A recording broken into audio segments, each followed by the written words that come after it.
Hello guys, good afternoon. How are you? I hope you all are doing well. So in previous class we have started a new topic, that is models, and we have discussed some of the characteristics of the models, and we have completed one model, that is shell. So in this class we are going to discuss about the model will.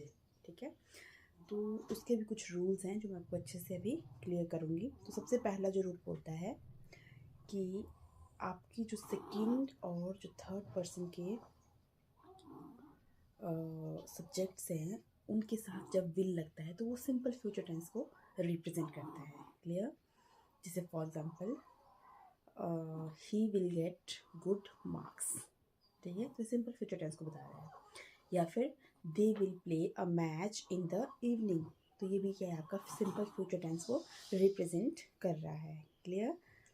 अब जो next rule है वो बोलता है कि first person के subject के साथ विल तब यूज़ होता है अगर आपके सेंटेंस में सर्टेनिटी हो, प्रॉमिस हो या फिर willingness the. Clear? So I will put some examples so that you can get a clear idea how it is used. For example, willingness का मैं example बोलती हूँ. I will help you in your career.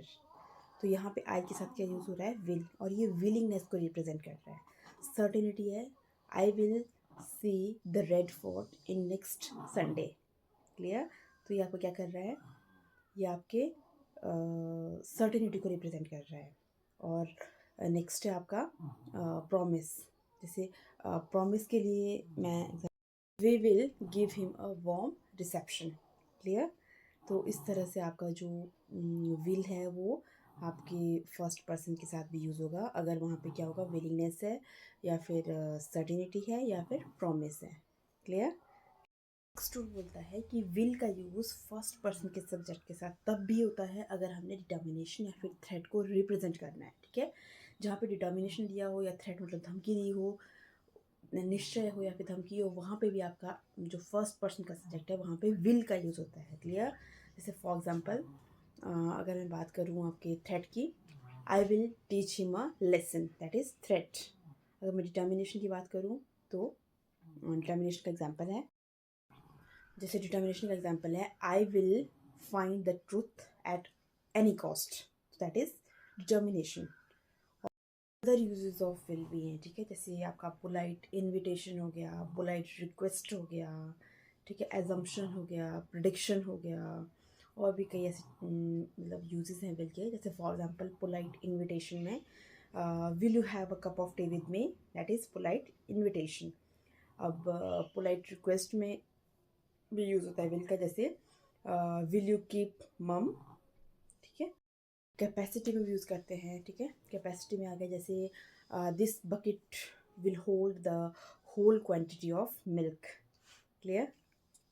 Intention में भी will का use होता है, जैसे I will definitely visit the Sai Baba temple next Sunday. तो आपको इंटेंशन हमने दे के रखा हो तो वहाँ पे भी विल का यूज़ होगा.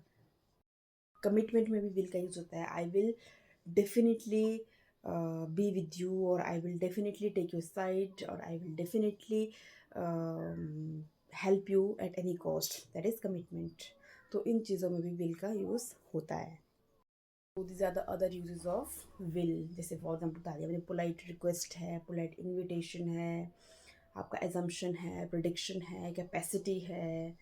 ठीक है, तो डिटर्मिनेशन है, प्रॉमिस है. इन चीज़ों में भी आई के साथ मतलब जो आपका फर्स्ट पर्सन सब्जेक्ट होते हैं उनके साथ में आपका विल का यूज़ होता है. आई थिंक आपको अच्छे से क्लियर हो गया होगा. So you can practice one by one how this can be use in sentences and how we can improve grammatically our knowledge about these models. So shall and will आपको अच्छे से clear हो गए होंगे. So we will meet in next class about the next model. So thank you. Please keep on watching my video and have a nice day.